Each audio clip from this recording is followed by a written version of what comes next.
After being isekai'd to this new world, our MC is left to survive this deadly dungeon all by himself.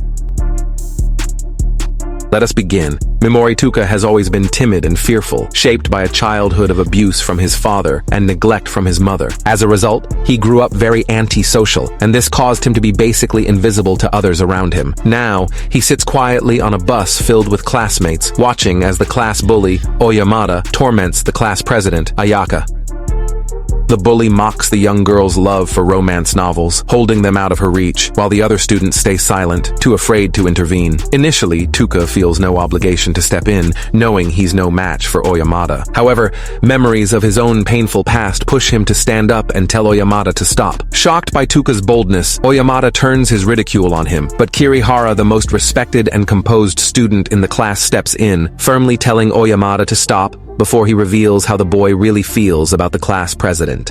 The bully grudgingly backs down, but soon shifts his attention to Yasu, the quiet, perpetually bullied student. The situation eventually annoys the teacher to the point of threatening Oyamada that he will be kicked out of the bus if he keeps acting like a fatherless brat.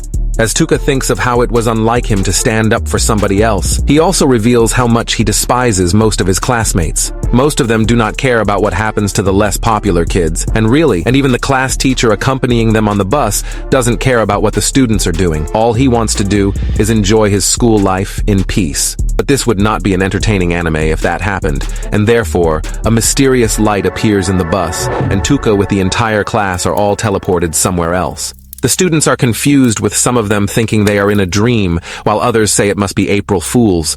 But a mysterious woman appears and reminds them they are in July, while introducing herself as the goddess Vicious. While standing in the middle of a medieval-looking hallway with spears, knights, and candles, the goddess welcomes all of the students and informs them that she summoned them to her world for a grand purpose. She explains that the demon emperor once caused great devastation to the kingdom 200 years ago, but it was eventually defeated. Now the demon emperor has returned once more, and she needs the strength of the students to help bring him down. Because the students have never heard of isekai, they are still confused and scared while once again trying to convince themselves that they are either in a dream or being pranked. The teacher then interrupts their side conversations and advises that they listen to the goddess's instructions.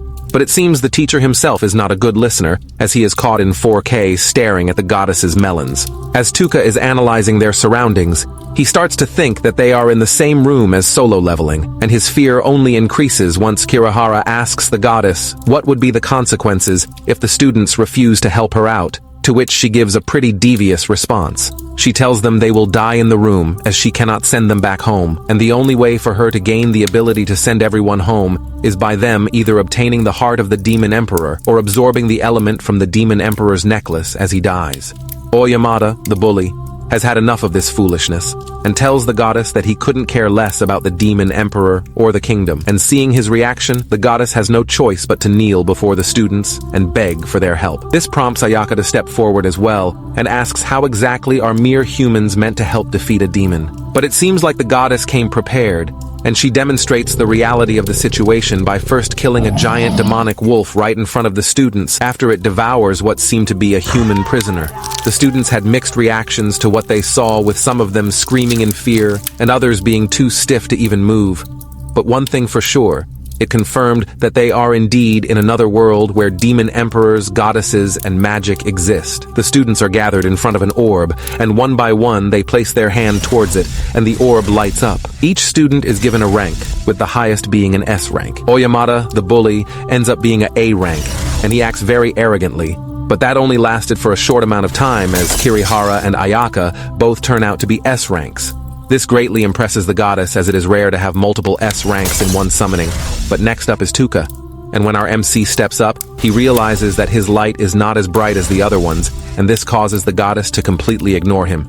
Even in this world, our boy is destined to be a nobody, a complete background character. Touka then watches on as Yasu, the guy who was bullied all the time, turns out to have a unique dark energy, which the goddess claims to be the strongest out of everybody, and this makes the once shy boy starts to smile creepily as he thinks his time to shine has finally arrived. The goddess then instructs everyone to check their status, and Touka observes how even his stats are below average, as it reveals his rank to be E. After all the students are ranked, Oyamada tells the teacher he is no longer in control as he is only a D rank, while most of the students are B and above. With that, the goddess initiates a critical ritual and tells Touka to step forward and informs him that he is the lowest rank amongst the entire group and therefore will be thrown in a dungeon with deadly monsters to prove his worth. But if he survives and makes it out alive, he will be free to do whatever he wants.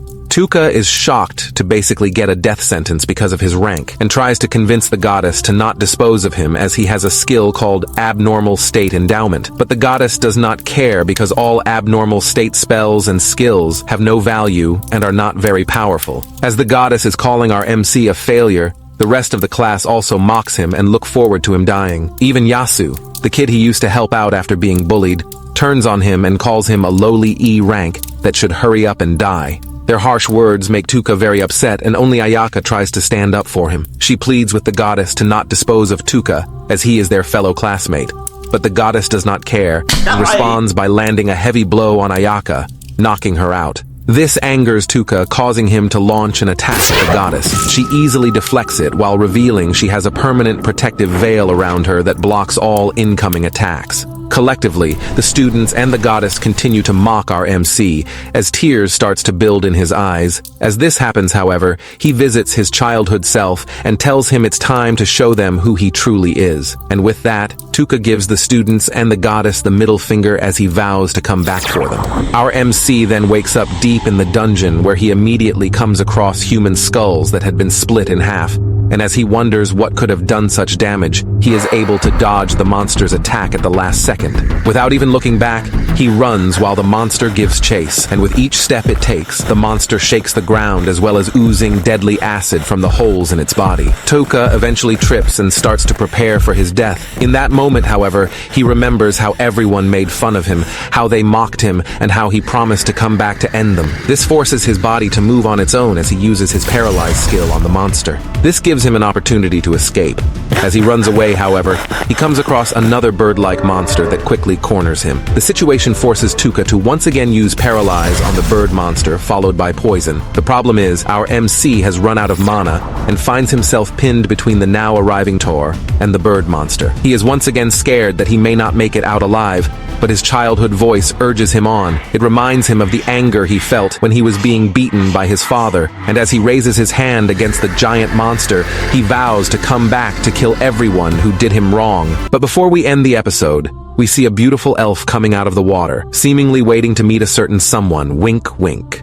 Touka tries to use Paralyze on the attacking Minotaur, but it fails as the world does not allow the use of the same skill on the same target repeatedly, causing our MC to resort to using his sleep skill at the last second. After also poisoning the Minotaur, multiple bird monsters start to surround him, and he starts spamming his Paralyze skill on each of them in an attempt to survive this nightmare. It was not over, however, as numerous Minotaur also pop out to try to take him out. But before Touka is killed, his mana is suddenly replenished due to leveling up, and he starts spamming his Paralyze skill on the Minotaur like there is no tomorrow. Touka realizes his level up is due to the first poisoned bird monster dying, and at the same time, his Paralyze skill has also leveled up due to him using it so much. But it was not only the strength of the skill that increased. Touka has now gained the ability to target multiple enemies at a time with Paralyze, and takes the opportunity to poison them as well, causing his poison skill to also level up. As the monsters start to die from the poison, our MC simply relaxes while receiving experience and leveling up multiple times, and at this point, he has reached level 395. He puts some of the monsters to sleep in order to level up that skill as well, but that does not stop the poison from killing them, and now he has reached level 501. To his surprise, however, the monsters suddenly become scared and start to run away from him, and Touka uses the break to loot a nearby dead body of its clothes. Because leveling up only replenishes his mana and not his tummy, our MC looks for food and has to resort to eating the eye of a Minotaur. After one bite, however, he throws it away as it also tasted like acid. But before he gives up, he feeds some mana to his pouch, and because the pouch is not one to owe people favors, it creates beef jerky and Coca-Cola for our MC, who promptly devours it. Days and nights have gone by, and we are shown Touka sitting on top of a poisoned dragon-like monster like a king, while looking down on multiple smaller monsters who also have been paralyzed and poisoned. As the monsters succumb to the poison, our MC is leveling up, and at this point, his level has reached 665. He thinks to himself that he feels nothing even though he is killing the monster in an inhumane manner, but he has learned that is how the world works. The strong take advantage of and kill the weak, and he has vowed to become the strongest in order to hunt everyone who think they are strong. As the massive dragon finally dies, our MC's level makes a massive jump to 957 with all his basic stats almost reaching 3000. He kills an eye monster before making his way in a tunnel where he comes across a couple who has died long ago. Touka then checks their bag and finds it full of gems. Because he might have use for the gems in the future, he decides to take them with him, but makes sure to apologize and thank the couple before leaving. He goes through multiple rooms in the tunnel where he finds useful items, but comes across a room that is taking more of his mana than the others. Within the room, he finds the remains of the last dark hero named Anglin Bathard. Similar to how Yasu is the new dark hero and the strongest amongst the group, Bathard was also the strongest in his group, but was forced in the dungeon by the goddess Vicious after she used him to kill the demon emperor. He was also filled with hatred, but was unable to escape the dungeon, and so he entrusted the person who finds him to use the items in his bag to finish what he could not. Touka finds a book and a scroll within the bag that can teach him forbidden dark magic, but as he scrolls through the book, he comes across a note surrounded by blood warning him of something called the Soul Eater. The note claims that the Soul Eater is so dangerous that it was the cause of the death of everyone else in Bathard's party, and this causes Touka to explore the dungeon more carefully, as there is something that can actually kill him down there. But our MC has bad luck and comes across the Soul Eater while making his way out of the dungeon. He tries to use Paralyze on it, but the Soul Eater shoots a hole through his hand before he can even finish casting the spell. As Touka thinks of a way to defeat the Soul Eater, who has now detached itself from the wall, we are taken outside, where we come across a hooded blonde woman with massive melons who is seemingly being chased by some unknown assailants. Back in the dungeon, monsters are arising from the Soul Eater's vomit, but it was only a distraction as the massive scary head pops through the wall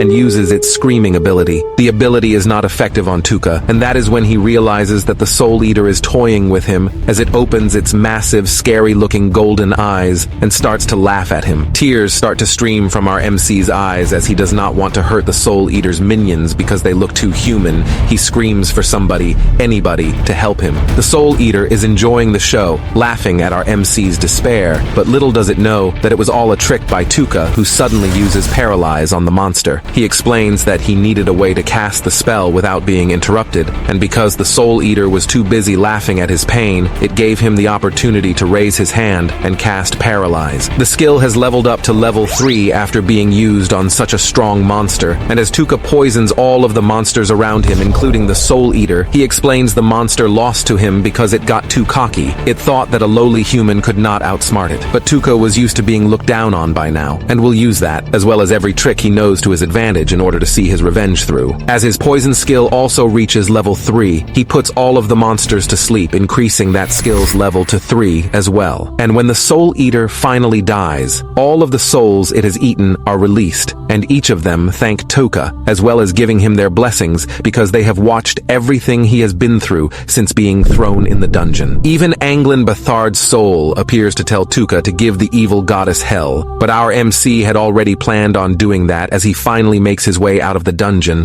We are given a look at what Touka's classmates have been up to while he fought for his life in the dungeon. They are all in new adventurer's garb as they chase and kill the surrounding monsters in the forest to gain levels and become stronger. And one member of the class, Kobato, is too afraid to fight and has to be given a pep talk by another girl, Asagi, who threatens to kick her out of the group if she falls behind in levels. Asagi then reveals that the class will fall apart soon because everyone started chasing their own selfish goals instead of being united. When this happens, she wants Kobato to join her group and reminds the poor girl that there is a high likelihood that she will die if she is alone, as her rank is only D. As Asagi continues to try to persuade Kobato, she calls over the other girls of the group to bring a small chained monster for Kobato to kill, as she has not killed any monsters yet. Kobato hesitates due to not wanting to take an innocent life, so Asagi once again resorts to threaten the poor girl, reminding her of what happened to our MC, leaving Kobato no choice but to slay the small monster. Kobato is welcomed to Asagi's group after completing the ritual, but tears flow from the girl's eyes as she thinks back to when Touka cared for a cat that had been hit by a car, and she apologizes for being too weak to stand up for herself. Around this time,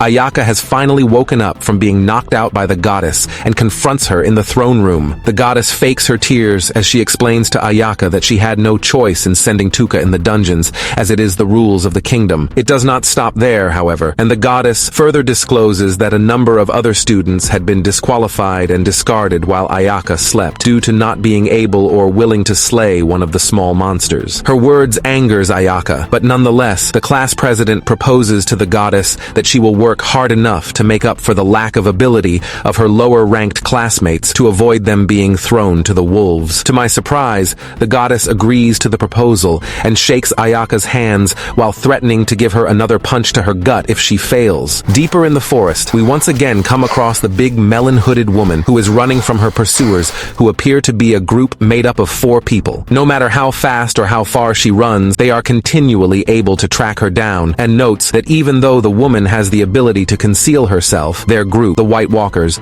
are much too experienced to lose her tracks. Touka has made it out of the dungeon at around this time and decides to test his newly leveled up abilities on the surrounding monsters. It doesn't take him too long to come across the infamous slimes and witnesses the bigger ones bullying the little one. He decides to paralyze and poison all the slimes initially, but lets the bigger ones go, leaving only the small one cowering in fear of him. To the slime's surprise, though, the towering man praises it for standing up to his bigger counterparts and apologizes for not getting there sooner. With that, Touka releases the slime's paralysis and starts to take his leave while telling the slime to live strong. What surprised Touka even more was the excited little slime that began following him as he walked, because the little creature had already taken a liking to him. Now comfortably nestled in his hood, Touka tells the slime to keep an eye on their back to make sure no one sneaks up on them, and the slime chirps an eager "Yes, sir" as Touka flips through Barthard's book, where he finds instructions on how to help the creature level up. Later, Touka has a serious conversation with the slime, explaining his quest for vengeance against those who betrayed him. He then gives the slime one last chance to back out, but when it cutely insists on staying, Touka names it Pigimaru. The slime, thrilled by its new name, excitedly changes color in response. The White Walkers finally have the hooded woman in their sights as they chase her, but instead of continuing to run, the woman decides to fight back and pulls out her sword while starting her magical chant. Her aura changes to various colors as she chants, and a piece of special armor appears on her body with every new stance. Before they get to her, however, the White Walkers come across Touka, who is acting like a scared, lost little boy. The leader of the White Walkers tells his men to hurry up and kill the boy so they can continue their pursuit of the woman, but his men are too busy talking about how much fun they will have with her body once they capture her. Touka acts like he is trying to escape while they are busy with their conversation, but quickly is attacked by one of the members, to which he responds by immediately paralyzing the bastard. As Touka inwardly thanks God that his abilities also work on humans, he tells the remaining members of the White Walkers that they are all weaker than the monsters he has faced so far, and he will kill them now that he knows they are just scums who capture and violate women. After poisoning and incapacitating the White Walkers, Touka and Pigimaru senses another presence nearby, and the hooded woman also becomes worried as she can no longer sense her pursuers, and wonders if there is something or someone more deadly in the area that she should be worried about. As she contemplates if she should flee or not, Touka appears behind her and uses Paralyze. He explains that he did not poison her due to not sensing any malicious intent behind her actions, and asks the woman to tell him everything she knows about the area as he is not familiar with it. Instead of immediately giving the man what he wants, the woman asks Touka if he came across 4 other men on his way to her, to which our MC reveals that he killed them, shocking her. Touka then reminds the woman that he might do the same to her if she does not give him the information he is looking for, causing her to immediately tell the dangerous stranger everything she knows of the forest they are in. After she does so, Touka asks if she can read one of the ancient scripts from Bathard's scroll. She says that she cannot, but reveals that she knows someone who might be able to read it. The woman discloses that the person can be found in a dangerous place called the Golden Demon Zone, and Touka thanks her before starting to take his leave. Before he does so, however, he tells the big melon woman that his spell on her will deactivate after a short while, and she will be able to move. The woman thanks him for not killing her, and Touka notices that she somehow reminds him of his aunt, who always looked out for him. Pigimaru jumps on his back as he starts to leave, and he has to explain to the slime that no, he does not kill everyone.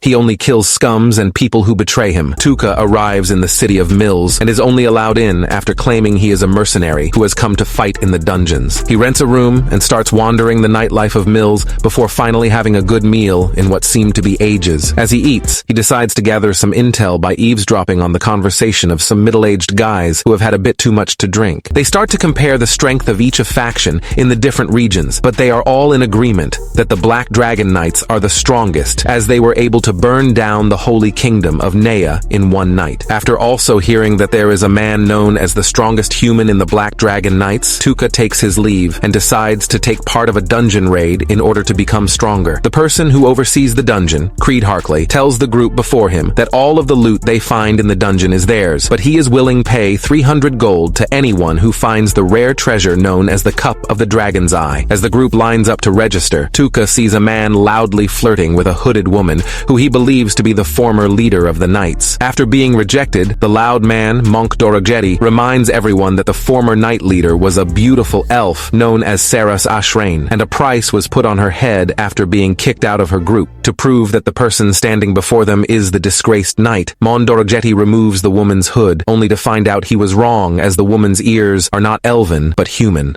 As Touka realizes that the woman is the one he met in the forest previously, she introduces herself as Mist Barkus, and the embarrassed Monk Dorogeti is forced to run away after making such a commotion. Touka comes across the woman later while on his way to buy some items to prepare for the raid. She tells him she was not expecting to see him again so soon, but Touka warns her to watch out for Monk Dorogeti, as men like him will be out for revenge after being embarrassed in front of everybody. The woman tells him she can handle the likes of Monk Dorogeti, as she has come across men like him numerous times before, and they introduce themselves to one another with a handshake. They go weapons shopping together for the upcoming raid, and Mist Barkus helps Touka by choosing the weapons that suit him best, as well as negotiating prices on his behalf. After thanking and paying Mist Barkus for her help, Touka has to catch her as she starts to collapse, and she apologizes while revealing she has not been able to sleep for the last few days due to being hunted by the White Walkers. Not wanting to be a nuisance to Touka, Mist Barkus takes her leave, and he decides to head to the dungeon. Our MC comes across a group of scaredy cats who are running away from a baby minotaur, and he is easily able to take the monster out. Touka thinks of how easy this dungeon is compared to the one he was thrown in, and comes across Monk Dorogeti, who is attempting to convince two other adventurers to help him capture and kill Mist Barkus. As they talk about how they will violate her body before brutally taking her apart, the two men notices Touka walking towards them, and they decide to take the young man's head as they know he overheard their conversation.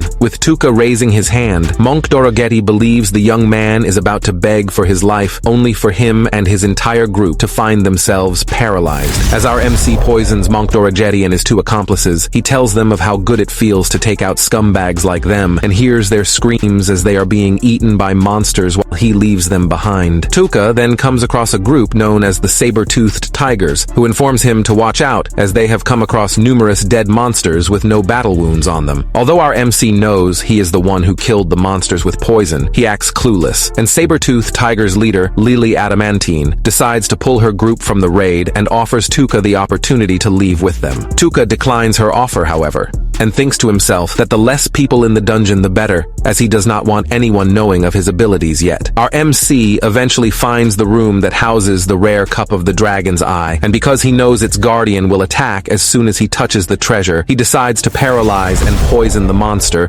before it even had a chance to move. As the poor monster dies, Touka picks up the cup and almost kills Mist Barkus, who suddenly appeared in the room. She tells him she thought she would be the first to arrive as everyone else has started to leave, but is not surprised to see him get there before her. To her disbelief, however, the young man places the cup in her hand while telling her he has no need for it. But Mist Barkus yells that she has to give him something in return, as she cannot simply accept such a rare and expensive treasure. Touka tells her it's okay, as he is just a naive little boy who gives pretty things to pretty girls, and as he opens a secret entrance, he reveals that his true motive is to kill the monster in the hidden room, as he has use for some parts of its body. Still, the woman is unwilling to take the treasure for free, and begs Touka to at least let her help him, as she is good with the sword. Touka tells her he is willing to accept her on the conditions that she does not ask him any personal questions, as well as not being responsible for what happens to her in the dungeon. After accepting his conditions and telling Touka she will protect him with her life, Miss Barkus displays her skills by single-handedly taking out a giant plant-like monster, and Touka thinks she is now ready to be introduced to Piggy Maru, who she finds absolutely adorable. After petting the little slime, Miss Barkus is asked by Touka to finally get some rest. She hesitates initially by saying she won't hold him back, but our MC reminds her that she has pledged her life to him, and again asks the woman to get some rest. Mist Barkus gives in and is put to sleep by Touka. As she sleeps, however,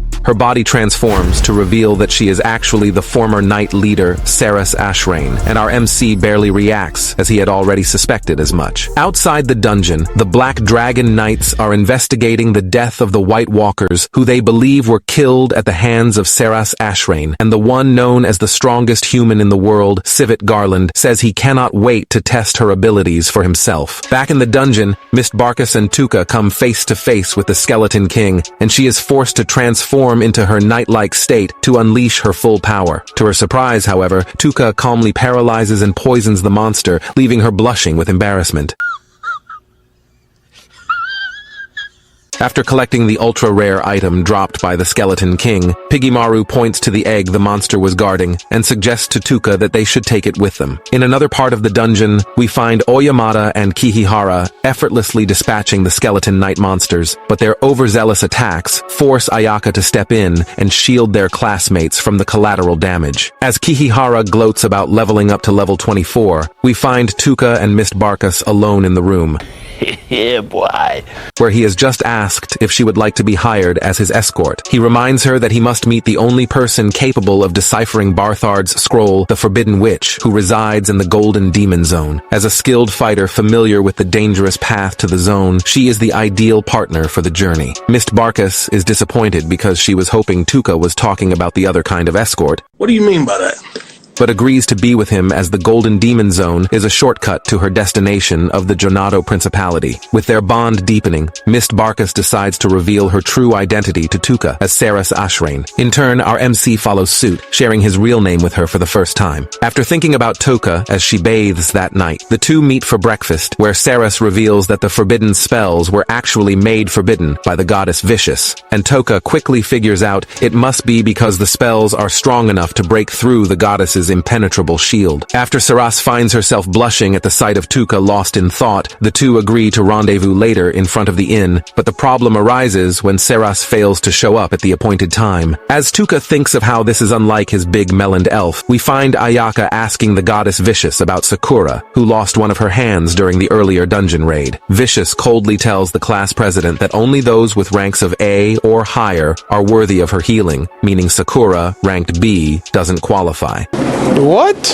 As if that weren't enough, the goddess delivers another blow, revealing that by the king's order, any students deemed weak and showing no signs of improvement are to be eliminated. Oh, what are you talking about, man? Determined to protect her classmates from being killed, Ayaka takes them under her wing, vowing to bear full responsibility for their survival. As she departs, though, the goddess Vicious spits curses at her in frustration. Meanwhile, Touka, searching for Saras, overhears that her true identity has been exposed. Now Saras is on the run, fleeing through the forest with the Black Knights in pursuit. True enough, Saras is in the midst of a fierce fight with the Black Dragon Knights, managing to take down 3 of them single-handedly. She is caught off guard, however, and is knocked down by one of the top knights second in command. Instead of killing her, the knight makes the mistake of wanting to have fun with her body, only for him to find his body paralyzed as Touka approaches. Saras asks Touka what he is doing there as he poisons the knight, and Touka responds, he is here to get her back. Saras tries to explain that he will also be pursued by the Black Knights if he stays with her, but Touka doesn't care,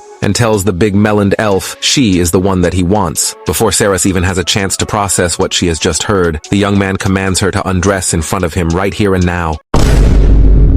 Touka clarifies she needs to change her outfit so the people in town don't recognize her, but Saras blushes and is again disappointed while thinking she wouldn't have minded doing it for other reasons. Their conversation is cut short when Civet Garland makes his entrance by impaling the defeated knight on the freaking head. Even Touka is shaken up, as he knows he is not yet strong enough to take on this monster whose strength towers over even the Soul Eater. Civet then reveals that the Emperor himself commanded him and his knights to pursue and execute Saras. The Emperor's twisted logic was clear. If he couldn't have Saras and her body, he would see to it that no one else could. But one of the 5 dragon knights, Schweitz, tells Saras that they will allow her to live under the condition that she is able to defeat humanity's strongest, Civet Garland, in battle. Knowing he will likely lose his big meloned elf in the battle, Touka makes a gamble by approaching Civet Garland. He tells humanity's strongest that he knows he must be bored and is looking for someone who can actually challenge him in strength. The boy's words interest the white-haired killer. Noticing that Civet can detect lies, Touka chooses to be truthful and tells him that not only will he become strong enough to challenge Civet, he also will be the one to kill him. All Civet needs to do is to let them go this time, and the next time they meet, they will battle to the death. Having finally found someone willing to challenge his strength, Civet Garland decides to spare Touka, allowing him to go free so they can face off once Touka has grown stronger. It was a fatal mistake, however, as Civet Garland and his knights suddenly find themselves paralyzed as soon as they turn their backs to the young boy. The knights scream in pain and confusion as their bodies are being invaded by Touka's deadly poison,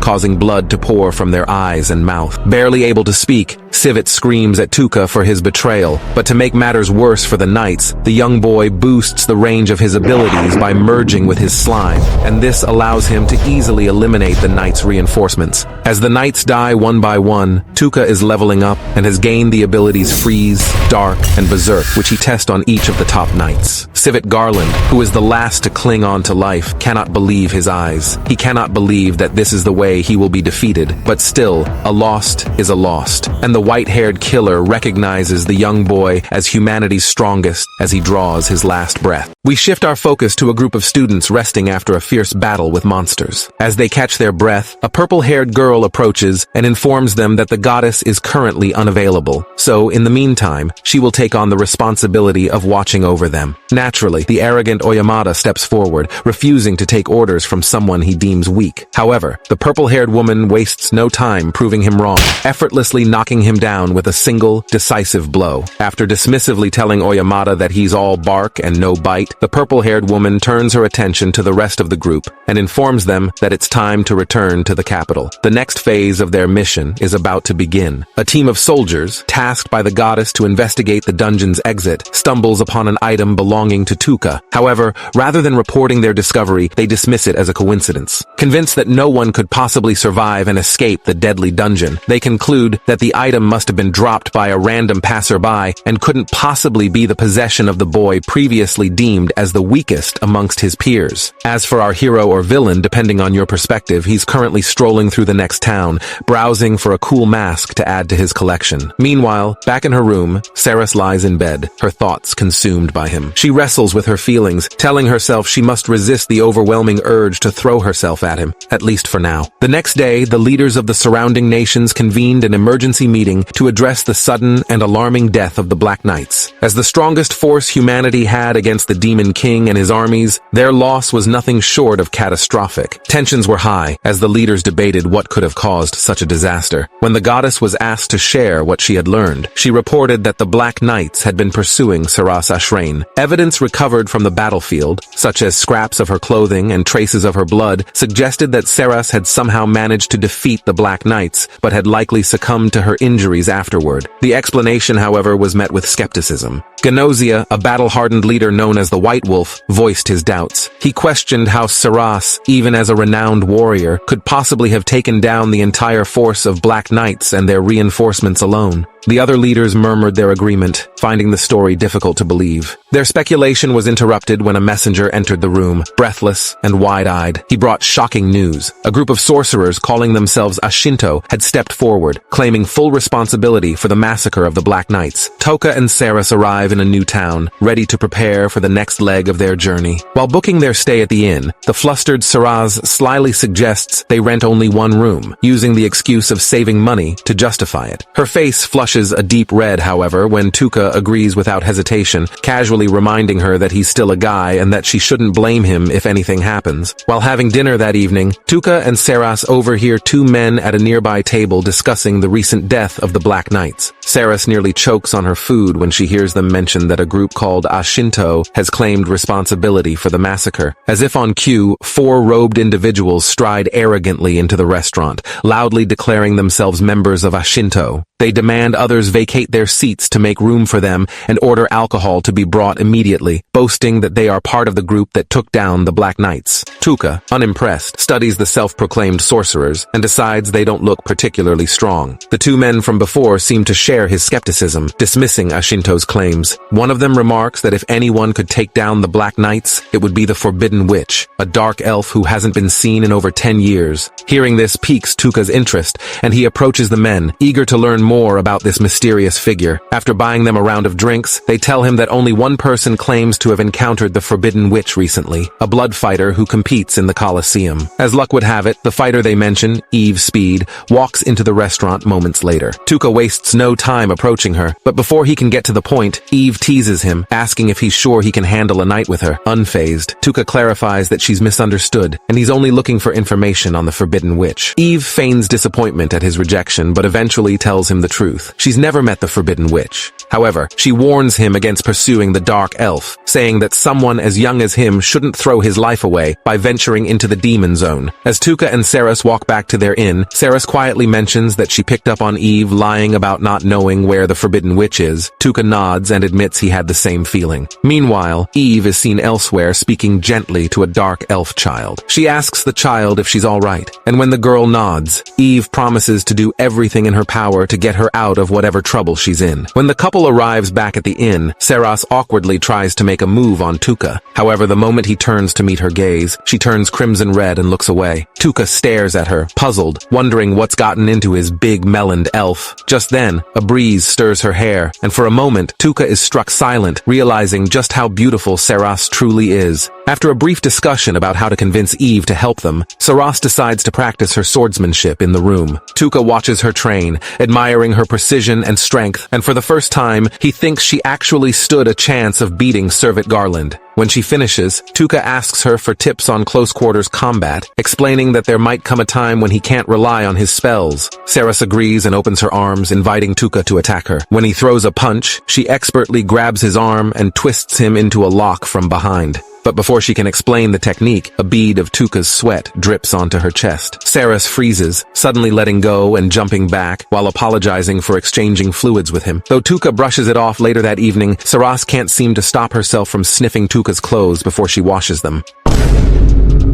Believing no one is watching, she leans in for a second sniff only to jump in panic as Touka appears behind her. She panics, saying she wasn't doing anything dirty with his clothes, but Touka is a bit confused by her reaction. He says he only came out to make sure she was safe, and she thanks him for worrying about her, and tells him she will be upstairs shortly. Although she is able to fall asleep due to the long day, Saras wakes up when she realizes that Touka isn't sleeping next to her. She asks him if he is okay, and Touka tells her that he still has energy and can't seem to become sleepy. In response, Saras pulls out various portions while explaining that one is meant to help induce sleepiness, while another is to make one livelier at night. She blushes at the thought and tells Touka she didn't mean it that way, but we all know she definitely meant it that way. While preparing the tea, Saras mistakenly pours in the potion meant to enhance energy and vitality at night, rather than the one intended to induce sleep. When Touka drinks that tea, he feels the effect immediately, and his urges have suddenly become a lot more difficult to hold back. Saras, who's now seated on the bed, asks him if there is anything she can do to help him fall asleep, and Touka thinks about it for a bit, but ultimately decides to hold himself back, and tells the elf that his priority right now is his revenge on the goddess.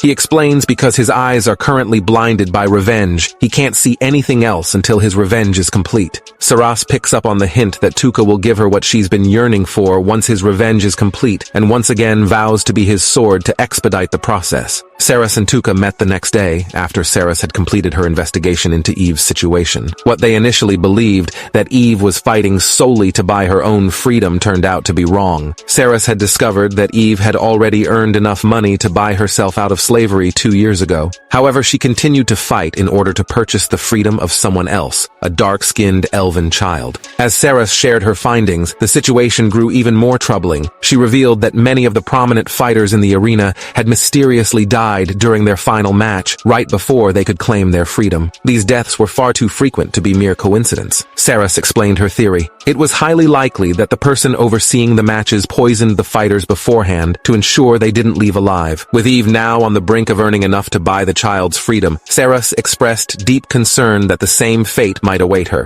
With their newfound information, Touka and Saras cornered Eve in a shadowy alley, intent on both warning her and negotiating a plan. They revealed that they knew about her true goal of fighting to free the dark-skinned elven child, but cautioned her that her final match would almost certainly be rigged, and she would not leave the arena alive. Touka then proposed an alternative. He and Saras would take the child and flee, ensuring their safety so Eve wouldn't have to sacrifice her life. Eve, skeptical and cautious, listened carefully but expressed her doubts. Even if they were telling the truth, she argued, there was no way the two of them could fight off the soldiers who would inevitably be sent to hunt them down. In response, Touka calmly revealed something that shocked her. He was the one who had killed the infamous Black Knights. To prove his claim, he demonstrated his abilities by casting a paralysis spell on Eve, leaving her completely unable to move. Once satisfied that his point had been made, Touka released the paralysis. He then gave her a final ultimatum. She could choose to trust them and meet them at the gate's entrance the next morning, where they would enact their plan to save the child, or she could continue down her current path, one that would almost certainly end in her death, leaving the child enslaved forever. On their way back to the inn, Touka and Saras stumbled upon a disturbing scene. Members of the Ashinto sorcerers attempting to kidnap a terrified woman. The sorcerers, with twisted arrogance, declared that she had been chosen to spend the night with their leader and should feel honored. Before Saras could cut them down with her blade, Touka stopped her. Instead, he cast berserk on the group, causing the sorcerers to turn on one another in a frenzied, violent brawl. That same night, Eve wrestled with the claims Touka had made about the Duke's plans to poison her. Skeptical that someone as dignified as the Duke could stoop to such treachery, she decided to investigate for herself. To her shock, she overheard the Duke speaking with his subordinates about administering a numbing poison to her before her final match, ensuring her death. What horrified her even more was the Duke's plan to profit from her corpse by skinning her and selling her remains. As if that wasn't enough, the Duke also revealed his disgusting intentions for Liz, the elven child Eve was fighting to free. He described how he planned to keep Liz for certain uses once she became a woman and, after tiring of her, sell her to a brothel. Shaken and furious, Eve realized that Touka had been right all along. The following morning, Eve met with Touka and Saras to finalize their deal. They would rescue and escape with Liz, and in return, Eve would guide them to the Forbidden Witch. Meanwhile, Liz was enduring yet another beating and verbal abuse from the fat woman she worked for. Just as the woman raised her hand to strike Liz again, Eve arrived, sword in hand, prepared to end the woman's life. The fat woman dropped to her knees, sobbing and begging for mercy, claiming she was only following the Duke's orders to mistreat Liz. Eve hesitated and ultimately decided to spare her. However, Touka wasn't so easily fooled. He confronted the woman, his tone cold and sharp, making it clear he despised people like her, those who abuse the weak and helpless. Rather than pleading for her life, the woman grew arrogant, smugly declaring that only she could lie to the Duke and cover up what had happened. Touka, unimpressed by her threats, cast paralyze and poison on her, leaving her to die a slow and agonizing death. When he rejoined the group, he apologized for being late, and the group finally introduced themselves properly. As they began their journey to the Forbidden Witch, Eve grew curious about Touka's true intentions, and she asked why he was so determined to meet the witch. Touka revealed that he had come across a forbidden scroll earlier in his journey, and the witch was said to be the only person alive capable of deciphering it. After ensuring that Touka's goal wasn't to harm the witch, Eve admitted she was beginning to trust him. She noted that if Touka had wanted to, he could have used Liz as leverage to force her to reveal the witch's location. Though his methods were harsh, she acknowledged that he was ultimately kind at heart. Their moment of calm was interrupted when the group realized their pursuers were far closer than expected. Eve admitted that it might be her fault, as she had encountered Muaji, the leader of the Ashinto sorcerers, and suspected that he had marked her in some way to track her movements. Feeling responsible, Eve volunteered to stay behind and hold off their pursuers to ensure the others could escape. Touka, however, dismissed her plan, stating that losing their guide to the witch wasn't an option. Instead, he proposed that they confront their pursuers head-on. Using their horses as a diversion, they managed to lure the first of 3 pursuing groups away from their location. Eve then explained that the second group was likely composed of Ashinto sorcerers, meaning there was a high chance they would encounter Mwaji himself. With that possibility in mind, Touka instructed Eve to stay behind and protect Liz, while he and Saris went to confront the sorcerers directly. The group prepared for the battle ahead, each knowing the stakes were only growing higher. I appreciate you for watching. Please leave a like if you're enjoying the story so far, and I will see you next time for part 3.